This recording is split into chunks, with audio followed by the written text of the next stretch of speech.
أعوذ بالله من الشيطان الرجيم بسم الله الرحمن الرحيم الصلاة والسلام على رسولنا محمد وعلى آله وأصحابه أجمعين. Бүгінгі бағазыбыз ғаділік хақында. Ғаділікнің mühim болғаны хақында аңлатып өтешекбіз. Біздің дініміз ғаділікні әмір етті.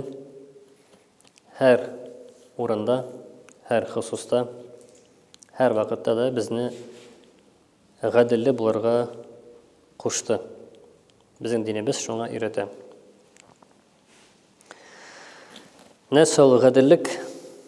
Ғаділік ол динге қаршы болған ішлерден ерақлашу, өзіңні тұту, ерақ тұту. Бұл ғаділік. Нәрсе ол ғаділік?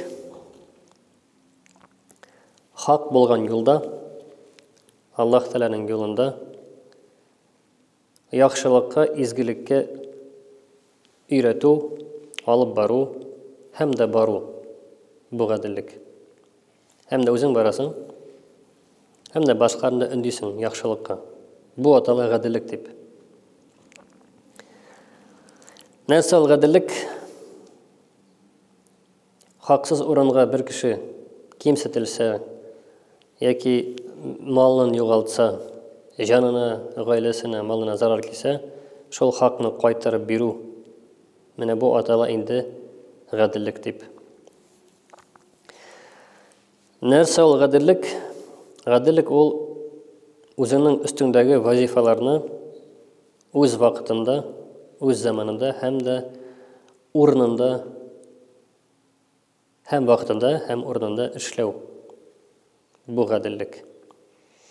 Һәм әлбәттә кешеләргә каршы, һәм дә хайванларга каршы, хәтта бөҗәкләргә каршы да мәрхәмәтле булу, бу да ғаділік. Нинди генә булса туплык, халык, җәмгыять, милләт нинди генә зур дәрәҗәгә ирешсә дә, ғаділік булмаса, зур югары дәрәҗәгә менгән сәбәпле тик ғаділік булмаса да, барбір ул милләтнең, халыкның, ул кешенең ахыры үкенечле була. Ғаділлік кешенең күңелендә һәр вакыт тынычлык була. Һәр вакыт күңелдә тыныч, һәм дә ул үзенә дә, башкасына да шушы тынычлыкны тарата. Шушы ғаділлік күңелдә булса. Ғаділлік юк икән, ул кешенең эчендә тынычлык та булмый, мөхәббәт та булмый, һәм дә әлбәттә аңа ышанып та булмый. Ул кеше үзенә карата ышанычны югалта, ғаділсез булса. Ғаділсез җәмәгать бер-берсеннән шикләнеп һәм дә шөбһәләнеп яши, ышанмыйча.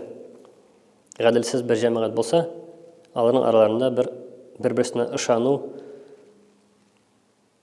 тапшыру һич бер вакыт булмый. Шул сәбәптән дә һәм мал, һәм дә җан, һәм әлбәттә намус, бу өчесе дә иминлектә була алмый. Ни малына зарар килер дип, ни җанына зарар килер дип, ни намусына зарар килер дип йөриләр. Чөнки ғаділсезлек булган җәмәгать. Ғаділсезлек халык, ғаділсез милләт bir zaman яшәр, милләт, халык bir zaman яшәр, ләкин кыска заман гына, аннары бетер. Ягъни ғаділсезлек җәмгыять, ғаділсезлек халыкның киләчәге юк дип әйтерлек.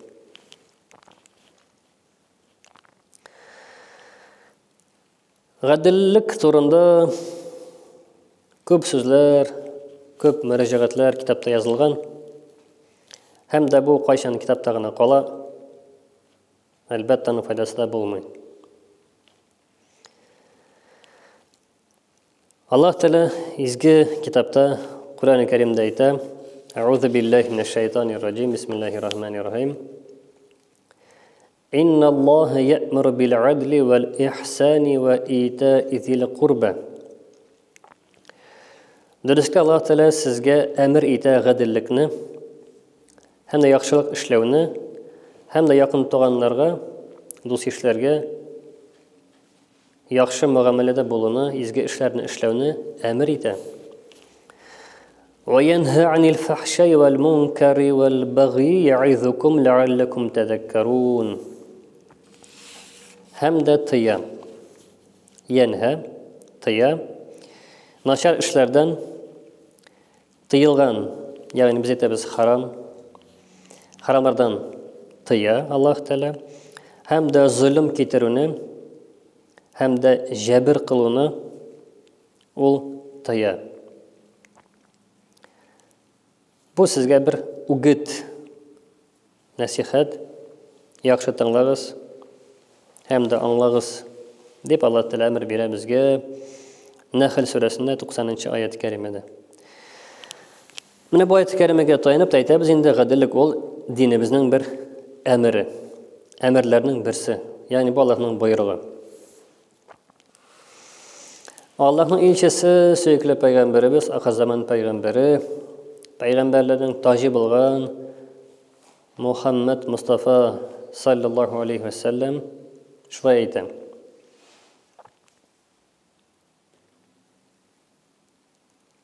Кем үзенең гаиләсенә һәм дә кул астында булган кешеләргә, мәсәлән, бер кеше хуҗа икән, идарәче, рәис яки башлык, кайсыдыр бер эш урынында. Аның астында бар кешеләр аңа буйсынып эшләгән. Ягъни берсе начальник, берсе подчиненный. Менә пәйгамбәр әйтә, шушы үзенең гаиләсенә һәм дә кул астында булган кешеләргә хөкем кылган вакытта гаделле мөгамәлә кылса, гаделле караса, гаделле таянса, гадел булса, ул кеше Аллаһ хузурында нурдан булган минбәрләр өстендә булыр дип әйтә. Бу хадисның мәгънәсе, файдасы әлбәттә киләчәк хакында, ягъни мәңгелек тормыш хакында. Гаделлекнең файдасы теге дөньяда гынамы, ахирәттә генәме? Бу дөньяда юкмы? Әлбәттә бу дөньяда файдасы бар, аны бераз соңрак әйтербез. Алда үткән гадел дип әйткәнебез хакны хак иясенә кайтару дидек. Беләбез, хаксыз, хаклы дигән сүзләр кулланыла. Һәм дә бу урында бераз ачыклап әйтергә кирәк.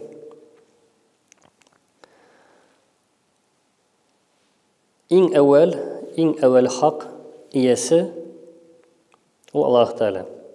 Аллаһ Тәгаләнең бар хакы. Кешенең алдында Аллаһның хакы бар. Бар Аллаһ хакы, бар кеше хакы. Әйтәләр бит, күрше хакы, Тәңре хакы. Шул сәбәптән күрше хакы бик киң таралган. Бар Аллаһ хакы. Һәм дә безләрнең, кешеләрнең Аллаһ алдында димәк ки бар бурычыбыз. Аллаһның хакы бар икән, димәк ки без аңа нәрсәдер кайтарып бирергә тиеш. Ул хак иясе дип әйтсәк. Һәм дә нинди безнең төп вазифа, иң беренче булган Аллаһ каршындагы хакыбыз ул аңа ышану. Күңел белән ышанып, тел белән ла илаха илляллах Мухаммад Расул Аллаһ сүзләрне әйтү бу беренче вазифабыз. Кем шушы сүзләрне һәм теле белән, һәм дә күңеле белән әйтсә, ихлас күңелдән, димәк ки ул Аллаһ каршында хакын үтәгән дип санала. Ә инде ышана белә дә, бу сүздән әйтә белмәсә, ул вакытта вазифасы тулы дәрәҗәдә үтәлмәгән дип санала. Теле белән әйтергә тиеш бу сүзләрне гарәп телендә. Менә шушында да инде әйтергә кирәк нәрсә ул? Хакны хак хуҗасына кайтарып бирү. Шушы инде ул. Иң әвәл ул Аллаһ Тәгаләгә хакны кайтару. Бу беренче вазифабыз. Һәм дә бу вазифаны үтәгән кеше ул иң әвәл атала гаделле кеше. Һәм дә сорау туа. Димәк, бер кеше бу сүзләрне гарәп телендә әйтә алмый икән, димәк ки гаделсезлеге дә шунда ук билгеле була. Гаделсезлеге. Бу сүзләрне ятларга тиеш, чөнки бу Аллаһның хакы. Аллаһ аңа вазифаландырган бу сүзне әйтергә тиеш. Бу иманның күрсәткән бер җөмләсе. Һәм дә инде алда әйтеп үттек, кешеләр алдында кеше хакын үтәү, хайваннар каршында мәрхәмәтле булу, бу да гаделле дип әйттек. Бу да гаделле кешенең сыйфатларыннан. Шушыңардан әйтергә була кеше гаделле. Шулай ук ашау, эчү вакытында. Һәм үзең ашатасың, эчерәсең вакытында, һәм дә гаиләңне, һәм дә этеңне, мисалында йорт саклаучы эт булса, шулай ук мәче, песине, кош-корт хайванны вакытында ашату, бу да аларның хакын үтәгән дип санала. Хакны үтәдеме, димәк бу кеше гаделле. Юк вакытында ашатмый, вакытында эчермей хайваннарны, үзен, гаиләсен, ул вакытта хакны бозган була. Димәк ки гаделсезлек бу кешедә барлыкка килә. Бу кешегә гаделсезлек юлы ачылган. Гаделсез. Шуның өчен гаделле кеше ул әйтмәскә, ул дөресен сөйли, ялганны сөйләми. Бу кеше гаделле. Юк, ул гына гаделле түгел. Гадел сүзе ул киң мәгънәдә. Һәм дә шушы гаделлекне тагын да ачырга дәвам итәбез.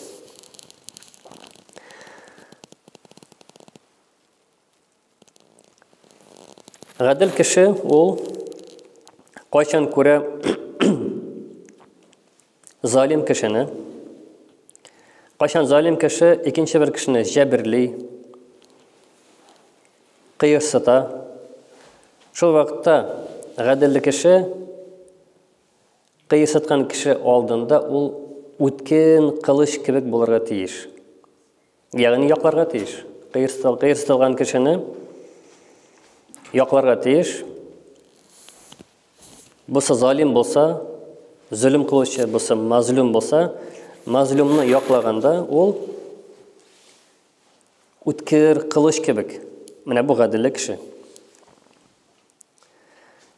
G'adillik kishi o'sha zalimni qilish kerak tarbiyalarga tegish. O'sha mazlumni yoqlaganda. Hamda o'sha mazlum qarshında da endi ul g'adillik kishi yumshoq bir qul shaklida bo'lirga tegish. Yani ana yuvatuvchi, yoqlovchi. Shulay g'adillik narsa ul? Kim g'adillik kishi? G'adillik kishi ko'z oldinda ham boy, ham faqir, hamda qul, ham xo'ja. O'qigan kishi g'adilli oldinda yoki o'qimagan kishi g'adilli oldinda ular borsa tep-tegiz bo'lar. Kishi g'adilli ekan, aning ko'zi ham boyga da, ham faqirga da bir turli qaraydi. Shulay Qur'on o'qiganda da aytirga bo'lar. Qay bir chaqda ko'rina, qay bir kishi motor tovush bilan Qur'on o'qisa, ko'p kishi nishik tinglaydi, quloqini berib, o'shin ketib tinglaydi. Ikkinchi bir kishi shuluq surani o'qisa, shuluq oyatni o'qisa, tik tovushi motor tugul. Kishi nishik tinglaydi, o'zi shulay. Siratu bu g'adillikmi? Yo'q, bu g'adilsizlik. Ni uchun g'adilsizlik? Chunki u birsin yaxshi tinglaydi, birsin noshar tinglaydi. Гомумән караганда икесе дә бер төрле аятны укый. Бу да Аллаһның сүзе, бу да Аллаһның сүзе. Тик моңа яхшы итеп тыңлый өчен аны тавышы матур. Димәк, аңа тавыш мөһим. Аллаһның аяты түгел. Менә бу да атала гаделсезлек дип. Шуның өчен монда да тигез карар кирәк. Ничек укый Коранны. Шуның өчен кем каршыда тора икән, аңа бер төрле караса, демәк ки бу кеше гаделле кеше. Шулай ук гаделле идарәче, гаделле бер әмер итүче кеше каршысына иң көчле кеше килеп басса, тик бу иң көчле кеше гаделсез. Килеп басты гаделле бер идарәче каршына. Бу идарәче ни кадәр гаделле булса, шул кадәр каршысындагы шушы иң көчле бәндә көчсез була. Ни өчен? Чөнки Аллаһ Тәгалә көч иясе, гадел иясе. Һәм дә Пәйгамбәрбез дә бу хадис шушы хакта хадистә әйтә. Аллаһ Тәгаләнең әмренә каршы булган мөгамәлә, каршы булган эшләрдән тыелыгыз, һәм дә балаларыгызга балалар араларында гаделле караш, гаделле мөгамәлә кылыгыз дип әйтә. Шуның өчен никадәр кеше гаделле булса, каршысында кем генә булуына карамастан, ул һәр вакыт өстен булачак, Аллаһ Тәгаләне аста калдырмыйчак, гел күтәрәчәк. Чөнки билгеле, дөньяда һәр нәрсә Аллаһның әмере белән була. Кешенең килүе дә, китүе дә, туганы да, үлүе дә. Ничек әйтәбез, яфракның төшүе, селкенүе дә хәтта Аллаһның әмеренә бәйле. Тик кеше генә моны онытмаса, әлбәттә. Һәм дә бу хадистә дә әйтелә, балалар арасында гаделлек булсын дип Пәйгамбәр әйтә. Балалар үстергәндә, күп балалар булса бигрәк тә 5-10 бала ата-анасы гаделле карарга тиеш. Бу да исламның әмере, һәм дә Аллаһ Тәгаләнең аяты кәримәләрендә дә, Пәйгамбәр хадисләрендә дә килә. Балаларга бер төрле карау. Ягъни ничек киң таралган? Шундый сүз: артык кашык, аннары сөйлмәгән бала, яратылмаган бала, андый динебездә юк. Бүтән бала ата-ана алдында бер төрле мөхәббәткә ия булырга тиеш. Бер төрле.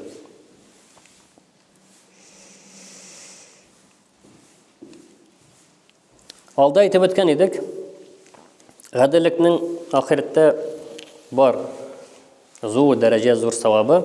Әйткән идек, кем үзенең гаиләсенә һәм дә кул астында булган кешеләргә гаделле мөгамәлә кылса, Аллаһ хузурында нурдан минбәрләр өстендә булыр дигән идек кыямәт көнендә. Кыямәт көндә бөтен кеше кайгы, хәсрәттә булган вакытта ничек җәһәннәмнән котылырмын, ничек җәннәткә керермен дип йөргәндә, булыр кешеләр нурлы, нурдан ясалган минбәр өстендә утырган кешеләр булыр. Кемнәр алар? Гаделле кешеләр. Әйткән идек, гаделлекнең ахирәттә савабы шушы, файдасы һәм әҗере. Дөньяда бармы? Әлбәттә бар. Дөньядагы гаделле кешенең иң әүвәл күңеле тыныч. Бүгенге көндә киң таралган өстәл тулы, машина гел яхшырып тора, ризыклар яңарып тора, киемнәр шкафта тулы, киштә дә китаплар күп, күңелдә барыбер тынычсызлык, нәрсәләр җитмәгән кебек. Димәк ки, гаделлек хакында уйларга кирәк. Чөнки гаделле кешенең эше, күңеле тыныч һәм дә фикерләре дә чуалмаган. Дөньядагы тагын да зур файда. Нинди файда? Әлбәттә, гаделлекнең шушы файдаларыннан берсе. Һәм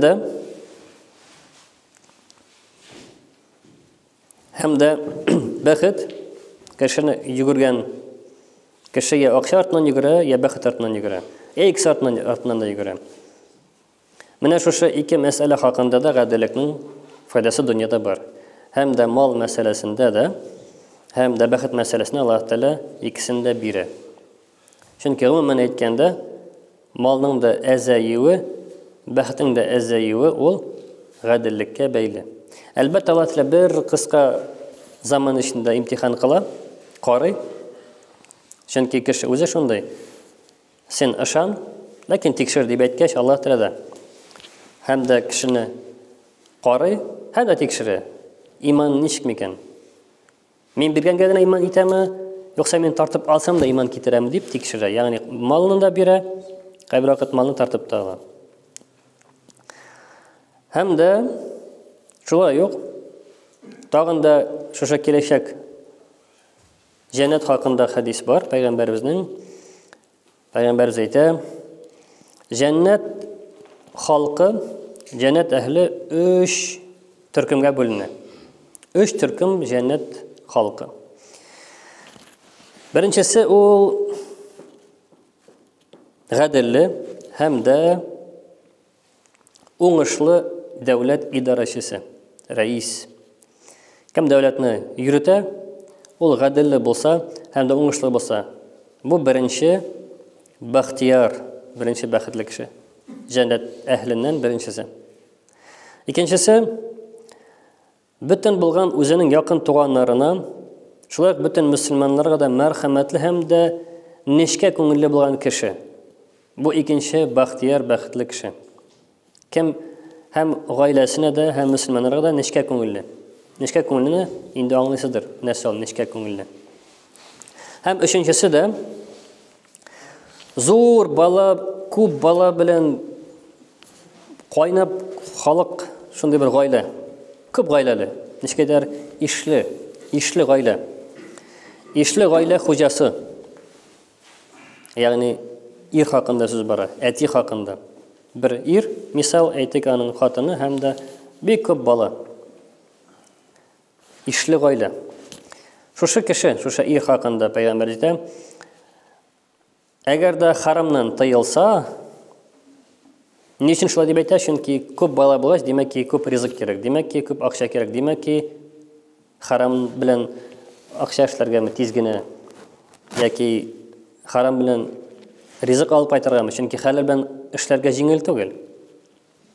Бу бөтен кешегә дә билгеле. Харам белән акча эшләргә бик җиңел, ә хәлал белән алай ук җиңел түгел. Харам белән күп эшләр эшләргә була, зур акча эшләргә була, ләкин Пәйгамбәрбез әйтә, кем харамнан тыелса, балалары күп булса да, һәм дә чыгып та халыктан ярдәм итегез әле сораудан да тыелса, бу кеше өченче бахтияр, бәхетле кеше дип әйтә.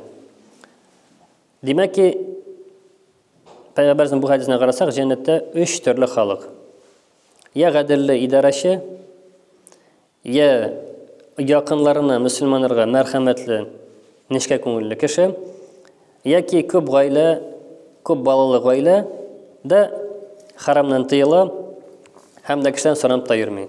Димәк ки, без шушы өчесенең арасыннан булсак, димәк ки, җәннәттә безнең урыныбыз бар дигән сүз. Бәлки бер кеше әйтер, мин идарәче түгел, мин дәүләттә президент түгел дисә, ул вакытта икесе астагысы булырга мөмкин. Мәсәлән, икенчесенә әйтә, якынларына, мөселманнарга мәрхәмәтле. Бу безгә бик туры килә. Һәм дә өченчесе, балалар күп, гаилә зур, харам белән акча эшләргә була тиз генә, чөнки бурычлар, анда нәрсәләр бар.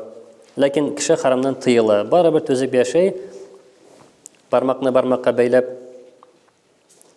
тыелып, барыбер сорамыйча кешедән йөреп яшәй, димәк ки, җәннәттә аның урыны бар.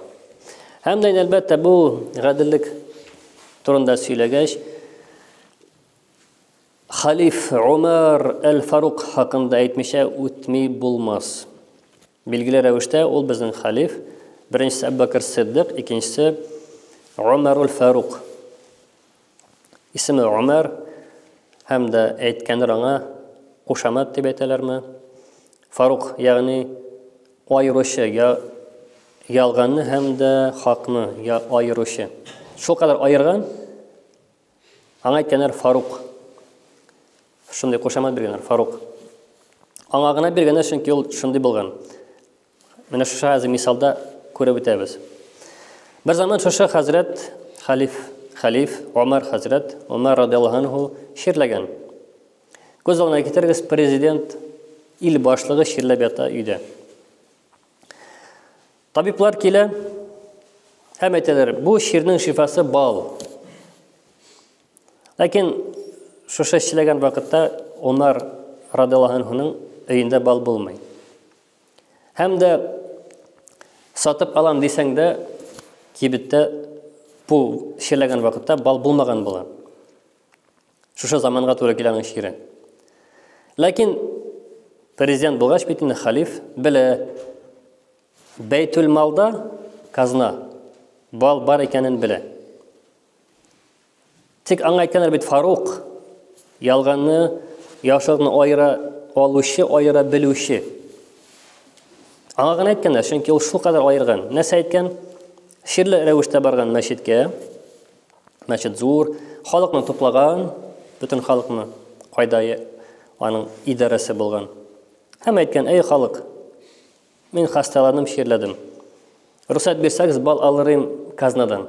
Рөхсәт сорый. Халык та рөхсәт биргәч, ул барып балны ала, ашый һәм дә шифа ала. Менә инде шушы атала гаделлек, менә инде бу атала безгә мисал. Башка мисал безгә һич кирәкми. ألا إن أحسن الكلام أبلغ النظام كلام الله المالك العزيز العلام فإذا قرأ القرآن فاستمعوا له وأنصتوا لعلكم تذكرون اللهم ربنا آتنا في الدنيا حسنة وفي الآخرة حسنة وقنا عذاب النار واحشرنا يوم القيامة مع الأبرار برحمتك. الله أكبر.